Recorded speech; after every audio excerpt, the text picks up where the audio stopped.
Okay, today we are going to look at how to create a very basic track on GarageBand to help us learn some of the functionality of GarageBand. So you can find GarageBand by just going in here in your Finder, typing in GarageBand, it should come up. It should come to a page like this, and we are going to select new project like here, and we just want an empty project. Double click on that, and you will come up to this screen. You have a few options here. You have software instrument, which is the internal sounds in GarageBand. You have audio, where you can record live sounds, and you have drummer. For the lesson we're doing today, we're going to look at the drummer function and the software instrument function. So you can't have both at the same time. So what I'm going to do is just click on software instrument to load that up. And then straight away, I'm going to go up here to track. I'm going to go to new track and then select drummer and hit create. And I'm just going to pull this drummer to the top here. And then the first thing I'm going to do is actually go here, go to save and save my project. So I'm just going to call my demo 1 and hit save. So a few basics of GarageBand to help you navigate the system. Up here you have record, play, stop, fast forward and rewind. We're going to have a look at those today.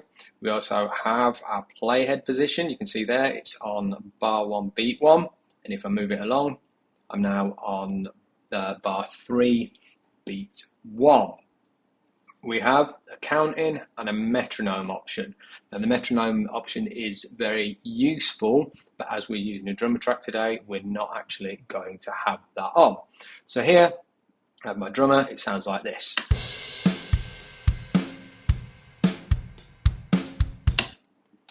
You can see my tempo is set at 110 beats per minute, and I'm in 4/4 and the key of C major as well. What I'm going to do is change my tempo to 120 beats per minute, and you can hear now it's a little bit faster.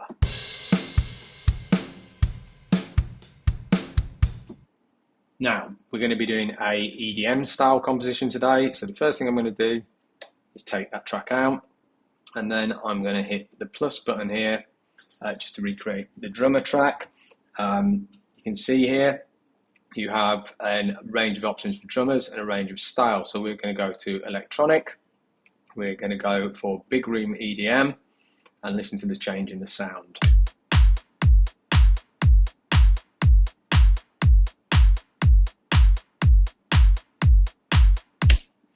Now, down here, we can actually change the beat preset. So I could change this to anthem. Hit rewind to go to the beginning. And you can hear the change has, the sound has changed. I'm actually going to check this one out and go for glow stick. Now, it's quite nice, but I can make some changes if I want to. So say I thought that beat was a little too complicated, I can go here. I like the volume, so I'm going to leave it loud, but I can drag it over here and it'll just simplify the beat for me. And I can also decide to add additional elements to the beat. So I'm actually going to add a shaker as well and have a listen to what that sounds like.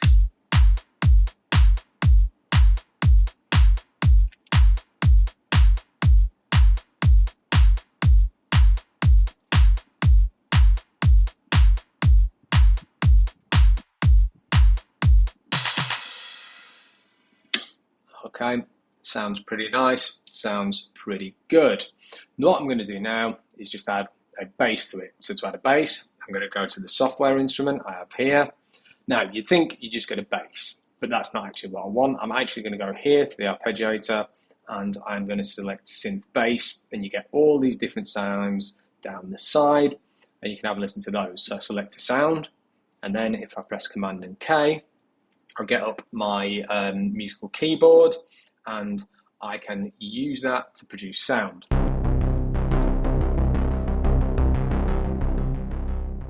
So that doesn't sound too bad, but it's not very bassy. So here I have a piano and I can change the octave. So I've just moved it down. And it sounds more bassy. I can have a look at different sounds in there. So maybe I might go for, let's say, synth pop bass line might be nice.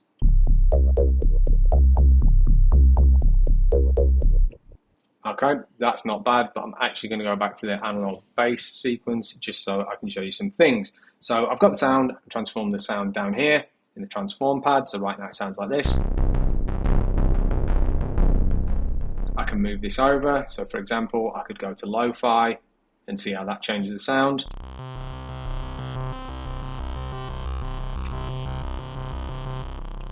Or I could go to slow and dirty. But I actually like the first sound we had there, which was snappy. So all I'm going to do is I'm just going to hold down a single note. I'm going to use actually one of the black keys for reasons that will become apparent later on in the process. So I'm just going to hold down W and record that in. Here we go.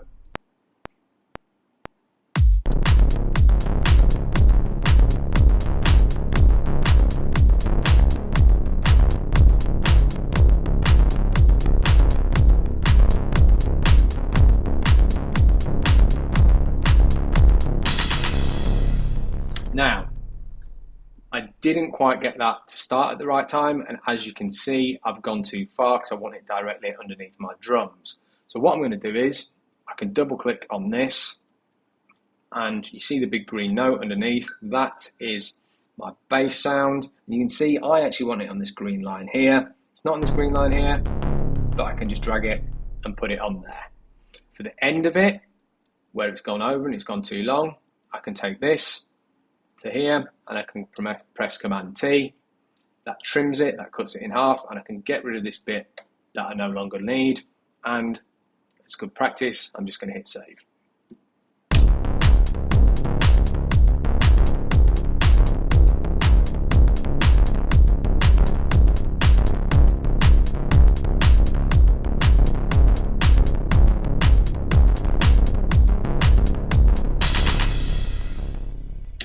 Okay, that doesn't sound too bad. So I've got my drums, I've got my bass. Now, I just want to add another software instrument over the top to add some melody to the piece. So I go track, new track, software instrument, create. And again, I'm going to go to my arpeggiator, and this time I am going to try, I'm going to go for Synth Basic and have a look what sounds I have available to me here. I am going to have a look through and see if anything stand out. What I'm going to go for is tight cycles. Command K to bring up my keyboard and see what that sounds like. Okay, that's quite nice, but it's going to clash with the bass sound, so I want a higher sound for melody. So again, I just move my keyboard over, and you can hear that's gone up in pitch. And I'm then going to just hold down W again. The reason I'm holding down W again is I've held down W here. If I hold down W here, the two things will be in tune and they'll sound good together. If, for example, I hold down S instead and I play those together,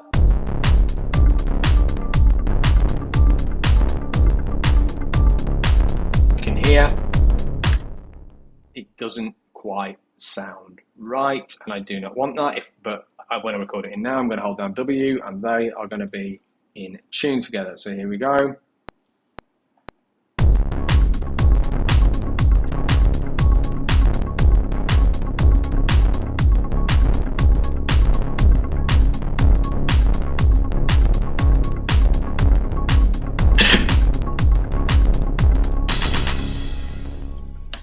Again, it's not quite in the right place. So I double click here, drag this over to the green line so it's right in the start of the bar. I go here, press Command T, and I trim it. Now, what I'm also going to do now is my bass and my melody are the same color. If I was creating a huge composition with 64 bars or something like that and adding more instruments, you want to be able to tell which instrument is which pretty quickly. I can easily do that by selecting the instrument, right-clicking, assign track color. I'm going to make that red for my bass, and I am going to make my melody, I'll make that blue. There you go. So now I can easily see which one's my drums, my bass, and my melody just by looking at the colors. Super, super simple. Super straightforward. And we've listened to those together. I've actually got the basic of the composition started.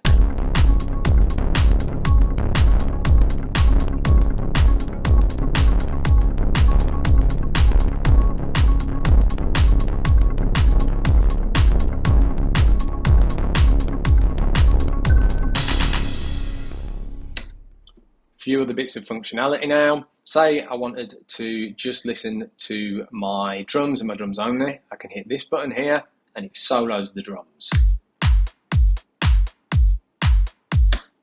Turn that off and get everything back. Say I just wanted to listen to just the bass and the melody together though. I can mute my drums.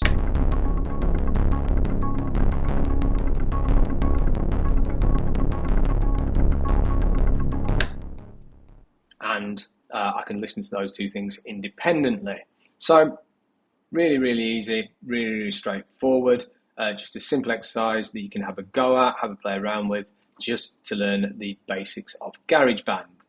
We will pick this back up in the next video to look at then how we can expand and make this composition more interesting.